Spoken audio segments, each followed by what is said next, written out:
Okay, this regular board meeting of the Waco Independent School Board is hereby called to order. Okay, so we'll move on to item 6, public meeting on the 2022 Annual Financial Accountability Management Report, School First. So annually, we have to present the results in a public meeting of our School First report.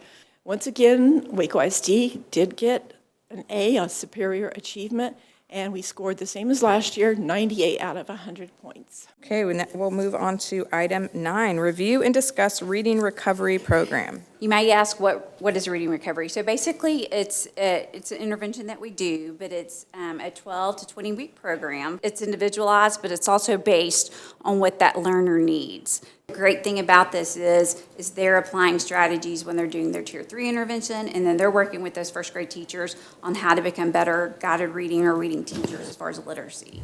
And again, we know we have lots of first-year teachers. We have lots of teachers that need those skills. So we're just, again, expanding the capacity to work with the teachers.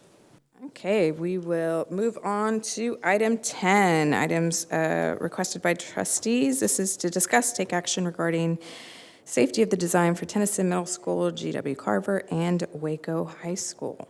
The agenda item was requested is just for us to take action regarding the safety. We've discussed it a couple of times now. I still stand with the beliefs that I don't think these designs of floor-to-ceiling glass walls in our hallways is safe for a variety of reasons. I have a son that's a student at Waco High who was on campus when the active shooter event happened. My son was scared to death mainly because he didn't know what was happening. He couldn't see anything. He was primarily shook because he didn't know what was happening outside in the hallways. He didn't have any line of sight.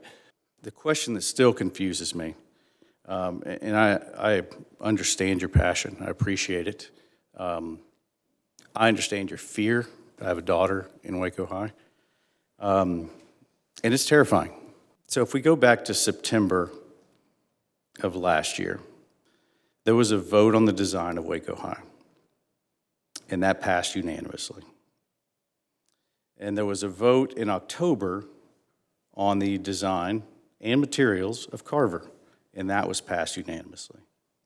There was a vote in January of this year, and that was passed unanimously. There was a vote in February of this year on the design and materials, and that was passed unanimously. And then in April, the schematic design of Tennyson was passed unanimously. And why now? It's a good question, and you kind of answered it within the question.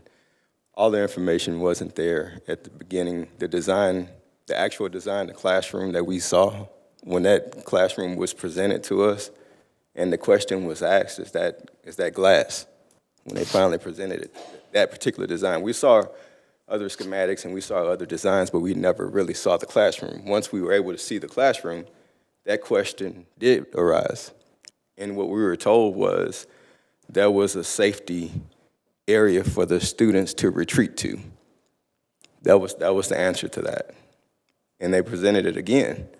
And it was a more, inline, in front of you classroom, and you can see it. And I said, well, where are those students supposed to escape to? I thought there was some sort of escape area for them, and it wasn't. So we have a motion on here to amend the design of Tennyson, Carver, Waco High School, replace the wall with ballistic resistant material. The motion was made by Mr. Davis. Do we have a second? Second. We have a second by Mr. Guillory. I vote no. Yes. Vote no. I vote no. I vote no. Yes. No.